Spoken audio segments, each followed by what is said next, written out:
They're blowing up the mountaintops. They're blowing up the mountaintops. For money and for greed. For money and for greed. We keepers of the mountains. We keepers of the mountains. Fight for people's needs. Fight for people's needs. Gotta stop that coal from burning.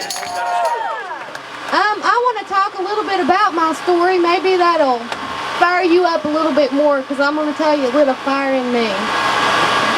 I was born in West Virginia, and I was born a coal miner's daughter, granddaughter. My stepdad was in the coal mines.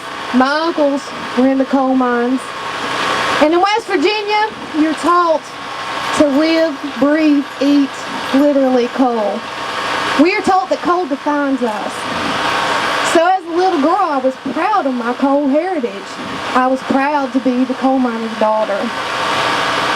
And as I got older and I watched the progression of what coal could do to my family, I wasn't so proud anymore. Because my grandfather spent 45 years in the coal mines, and I watched him suffocate to death. My father served in the military, and he was in Korea, and he was a coal miner. And he had cancer, and I watched him suffocate. My stepfather has heart disease, has had open heart surgery, and he gets up every morning and he suffers. But that was only the beginning of what I knew about suffering in Appalachia. Because the mountains was the most beautiful place in the world to me. That's my home. And I woke up one day to look around me, and they started blowing those mountains up. The places that I used to play when I was a little girl and I enjoyed, and the cleanest water in the world, now runs black and orange in West Virginia. People's houses are knocked off their foundation when the coal company moves in.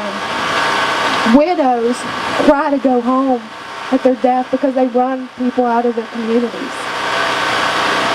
The same toxins that my family sacrificed for me and put them and subjected themselves to, now they're going to come in my neighborhood and my people's neighborhood and say, guess what? This belongs to your children too. You have to suffer with this water because we said so. Well, you know what? I'm not defined by coal. I'm a proud Appalachian woman, and we were there first. I'm not going to lay down and sacrifice my children to the coal gods.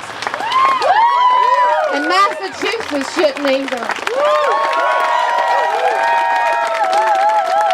That coal-fired plant is fueled by the blood of my people. And it's fueled by your blood. There's no reason, Governor Patrick, that I should give you my children to fire that plant.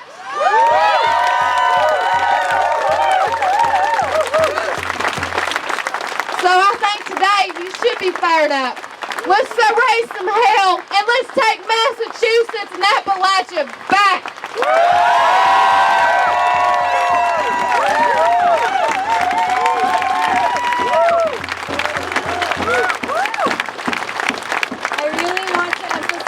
Wonderful it is that we could have Chuck and Paula make the trip all the way out here from West Virginia. So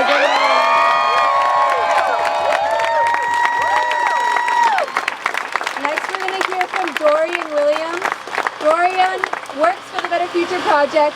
She is a member of SJSF, and it's been a pleasure working with her on this action. She's been involved in numerous nonviolent forms of direct action over her experience as an activist. So give it up for Dorian.